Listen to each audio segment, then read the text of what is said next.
любим, но сантиментите идват от факта, че този танц беше за част от децата последен за съд на сцената на ансамбъл Търнович. Те сега ще се приготвят и малко по-късно ще ги изпратим.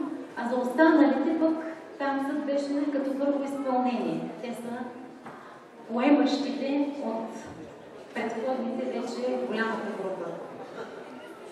Завръщаме се към традиционния фолклор. Типични за северо-западна България и Вишоклука са ситно-стъпковите народни танци в размер 2 четвърти. Всяко започващо бавно и спокойно хоро с обикновени движения, скоро се забърква и съситня.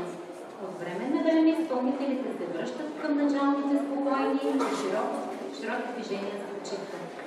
Разхождат хорото, приситят и пак го разхождат. Демонстрация ще ни направи танцов клуб Търновград. Селско шопско хоро.